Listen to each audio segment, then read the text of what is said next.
In the deep heart of Cambodia, where morning mists float above the tree line and golden sun rays pierce the canopy of ancient forests, lies a world many have forgotten. A world where the voices of elephants echo through jungle paths, where hornbills call out from above, and where the roots of trees entangle not only the earth but also centuries of memory. Here in the sanctuary of Prey Lang and the Cardamom Mountains, nature lives not in isolation, but in symphony with human spirit, guided by the wisdom of ancestors who once walked barefoot across the land. This is the story of Channara, a young boy from a small forest village near Kampong Thom, who was born with an unusual gift, the ability to sense the mood of the forest. From a young age, his elders noticed how animals were not afraid of him. He would sit quietly with macaques, run beside deer, and birds would perch on his shoulders as though he were a tree himself. They called him Macaspre, the guardian of the forest. His family, like most in his village, lived in harmony with the land. They practiced rotational farming, took only what they needed, and prayed at the base of the tallest trees, believing their ancestors' spirits watched over them.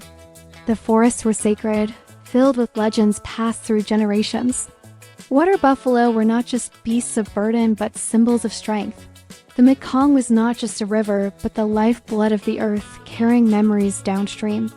Channara spent his days learning from his grandfather, a respected elder who taught him how to read animal tracks, listen to bird calls, and most importantly, honor the land. When you walk, walk gently, he would say. The trees hear you. The soil remembers. Their way of life was simple but rich in meaning. Each household kept a spirit house near the trees, decorated with incense, fruit, and flowers. The elders recited ancient chants in Pali during harvest festivals, and children were taught to greet the forest spirits before entering deeper trails. Nature and belief were intertwined.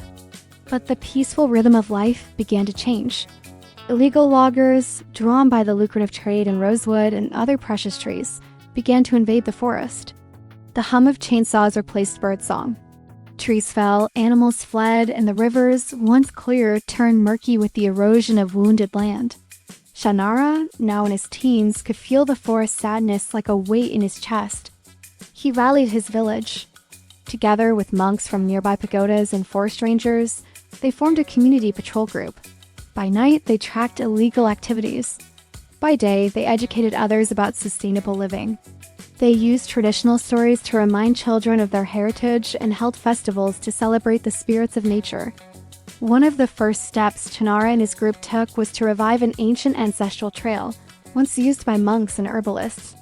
They cleared it, marked sacred trees with cloth and spirit charms, and documented flora along the way. The trail became a natural classroom. Children from nearby villages came to learn not just botany and biology, but ethics and stewardship. But it wasn't only resistance that defined them. They also built. With guidance from conservationists, they created a forest school where students learned about biodiversity, ecology, and cultural heritage. Channara taught classes beneath banyan trees, blending modern science with ancestral knowledge. He showed them how each creature, no matter how small, played a part in the harmony of the wild. One day, while tracking poachers, Channara discovered an orphan baby elephant, injured and frightened. He named her Kima, meaning peace, and nursed her back to health. She grew into a symbol for the movement, often accompanying patrols and becoming a beloved figure across the region. News of Kima and the forest guardians spread, drawing the attention of international conservation groups. Kima's presence also began a new chapter in their movement. A local wildlife rescue center offered support, and together they created a small sanctuary for injured animals that could not be returned to the wild. Villagers helped build enclosures and offered care. Children volunteered during school breaks, learning veterinary care and responsibility. Channara's work gained recognition. He was invited to Phnom Penh to speak in environmental summits. He wore his traditional krama scarf, spoke with calm conviction, and reminded everyone that real change begins with love. Love for the land, for the animals, and for the unseen hands of ancestors who shaped their culture. When the government introduced new conservation zones, they used Channara's model as a blueprint. His community became a training ground for other villages. Even urban Cambodians began visiting to reconnect with their natural roots. In his memoir, The Forest Remembers, Channara wrote, "We are not separate from nature. We are part of it." And as the years passed, Channara matured into a quiet but influential leader. He married a fellow conservationist, Dara, and together they raised 2 children. They taught them the forest songs, the names of medicinal plants, and the sacred rituals of the land. On their children's birthdays, they planted trees in their honor. His grandfather's spirit lived on in dreams and signs: a rustle in still air, a deer appearing at dawn, a sudden scent of incense in the woods. Channara would smile, knowing that love does not end. It transforms and watches over.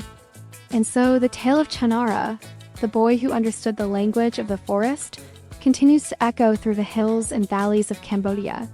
His story, a testament to the profound connection between humanity and nature, reminds us that true harmony can be found when we walk barefoot on sacred grounds, when we listen to the whispers of the wind through the trees, and when we honor the spirits of the wild that dwell within and around us. If you've enjoyed this tale, please consider supporting our channel. Your support helps us continue sharing these stories that celebrate nature, culture, and the indomitable spirit of humanity.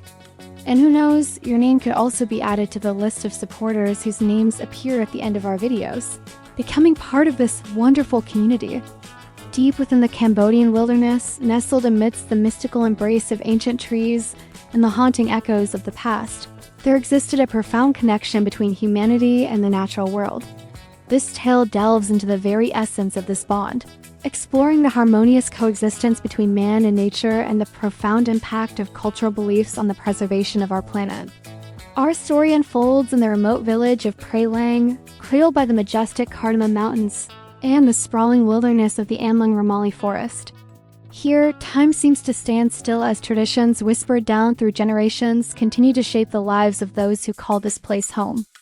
At the heart of the village stood a weathered wooden house, its worn steps leading to a modest abode where Channara, a young man attuned to the rhythms of the forest, resided with his family. Born with an innate love for nature, Channara possessed a unique gift, an extraordinary ability to perceive the moods and emotions of the wild. Since birth, animals instinctively sensed his pure intentions and responded to his gentle presence without fear. He understood their language, their joys and sorrows, and felt an unshakable bond with all living beings. Channara's connection to the forest was deeply rooted in the cultural tapestry of his community.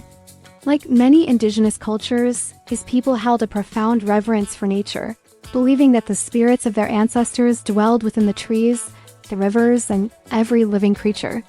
Their way of life was a testament to this belief, demonstrating that humans and nature are not separate, but intricately connected and interdependent.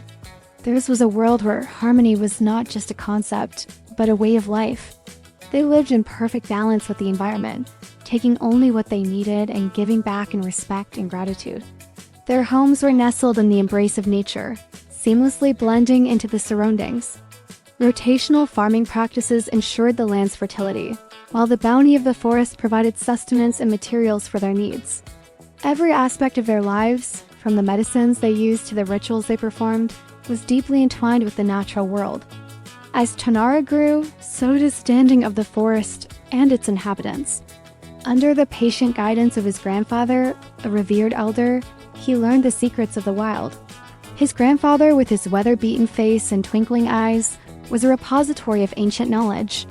He imparted to Channara the intricate details of animal tracks, the healing properties of plants, and most importantly, the spiritual significance of all life. For him, the forest was not just a source of livelihood, but a living, breathing entity, a sacred space that deserved reverence and protection. The wisdom of the elders was woven into the fabric of daily life. Chanting and prayers were not confined to temples, but echoed at the base of towering trees. Water buffalo, revered as symbols of strength, were treated with respect. And the mighty Mekong River was not just a source of sustenance, but a conduit of ancestral memories.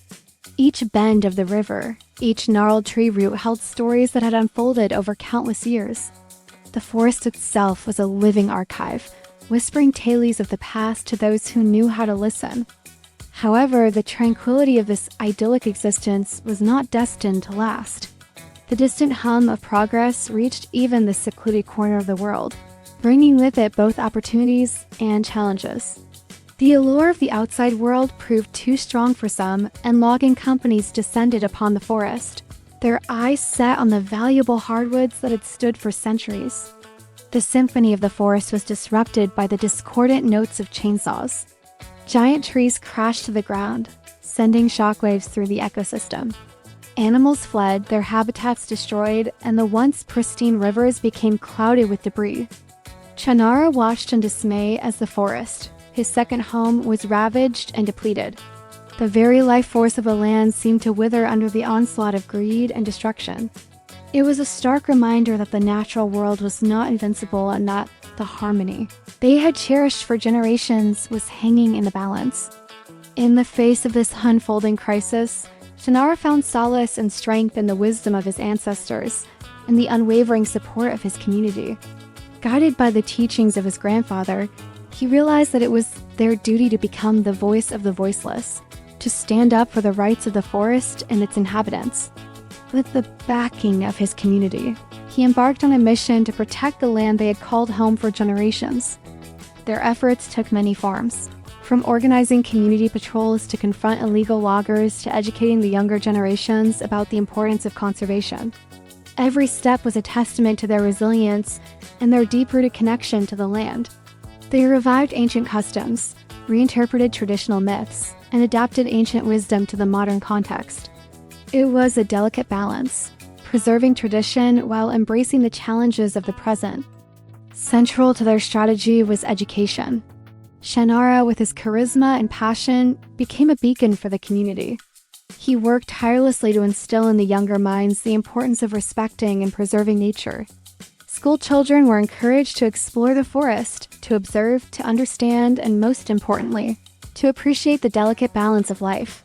The lessons were not confined to textbooks, but unfolded in the open classrooms of the forest itself. As the movement gained momentum, attracting the attention of conservation groups and government officials, Channara remained steadfast in his mission.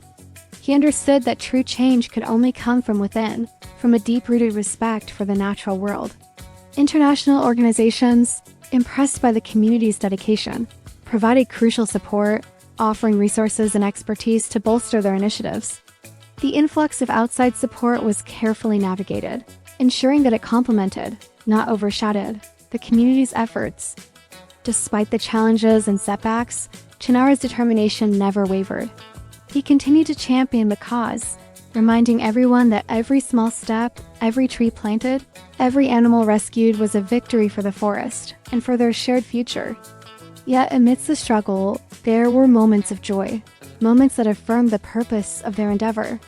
The discovery of an orphan baby elephant, whom they named Kima, became a turning point. Caring for Kima not only showcased their compassion, but also served as a powerful symbol of their commitment to wildlife conservation. Kima grew under their care, becoming a cherished member of the community and an ambassador for their cause. The turning point came when Channara and his community successfully protected a large tract of the forest from illegal loggers. This victory, hard-won and deeply meaningful, demonstrated the effectiveness of their approach. It sent ripples across the region, inspiring other communities to follow suit. As the years rolled by, Channara's work bore fruit. The forest, once threatened, began to heal. Wildlife returned, the rivers ran clear, and the rhythm of nature was restored. The community he led had not just preserved their way of life, but had become a model for sustainable living in harmony with nature. Today, Channara's story continues to resonate, echoing the timeless wisdom of his ancestors and the indomitable spirit of his community. He remains a beacon of hope, demonstrating that the preservation of nature and culture is not a distant ideal, but an achievable reality. His journey serves as a guiding light, illuminating the path towards a future where humanity and nature exist not in conflict, but in perfect harmony. Deep within the heart of Cambodia, where the whispers of the wind carry tales of ancient wisdom and the rustling leaves echo with the laughter of generations past, there exists a sanctuary where tradition and nature intertwine in an eternal dance. This is the legacy of Channara, a testament to the enduring power of harmony. His story is a reminder that in the intricate tapestry of life, every thread, every step, and every heartbeat resonates with the rhythm of the forest, urging us all to find our place in the grand symphony of existence.